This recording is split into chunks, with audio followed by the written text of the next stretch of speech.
first, Title 42, the COVID-era restriction that allowed the U.S. to turn away migrants at the border, expires tonight and is expected to mark the beginning of a surge of people crossing the U.S.-Mexico border. NBC's Bree Jackson is joining us live from El Paso, Texas. And Bree, this is one of many border cities bracing for what's to come. Good morning, Maureen. Well, we're in El Paso, Texas, just a few blocks away from the border, and officials here tell me that they've been preparing for this day for months.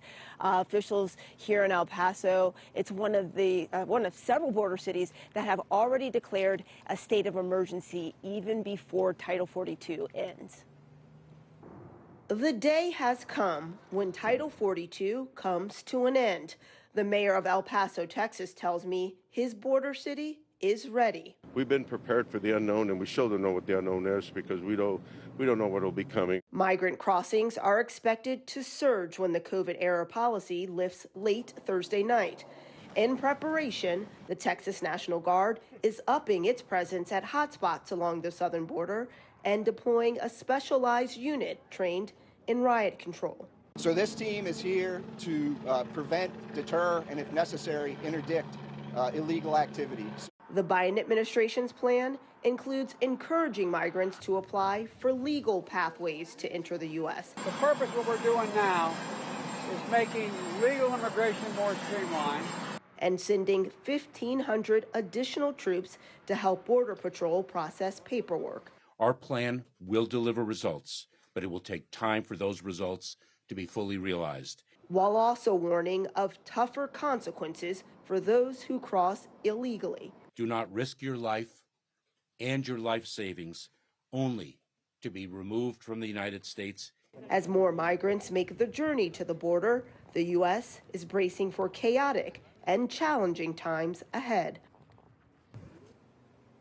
And border officials are urging those who crossed illegally to turn themselves in and get processed or face consequences ranging from fines to possible prison time. Maureen? Wow, it's going to be a busy few days. Bree Jackson, thank you so much for that live report. It is 5:33. We want to get a check of the forecast. Holly, this has to be one of those days that you love to deliver the forecast because it's all good news. It's all good news, and I think we all need the good news. So we're just grabbing a light spring coat this morning. We're grabbing our sunglasses. Maybe it's an iced coffee today. Maybe you're going to stop. No, I feel like there's something about knowing that the day is going to be such a beautiful weather day. You stop, you bring donuts to the office, maybe some bagels. It's 40s and 50s here as we are getting our Thursday underway, and very seasonal, very comfortable, that's for sure. So like I said, you're fine with a sweatshirt or light coat of some kind.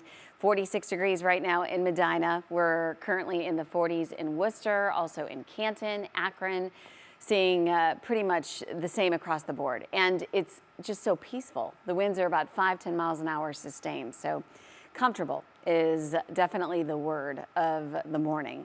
And we will continue with winds very light today. So once we get into afternoon and start to warm into the 70s, I'll tell you, it's going to feel every bit of that. So it'll feel warm if you're in the direct sunshine, and there's going to be plenty of that to be in, most certainly. So partly to mostly sunny skies, the plan, and the patio forecast is perfection for today.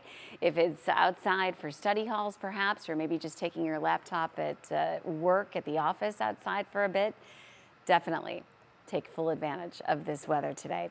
And on satellite and radar, we're looking good around here. There is some unsettled weather, though. If you look at the left-hand side of your TV, we've got some scattered showers. We're seeing some thunderstorms. So, of course, the next obvious question is, will we be impacted this weekend? I'm going to let you know coming up in just a few minutes, Danielle. Okay, thank you so much, Holly.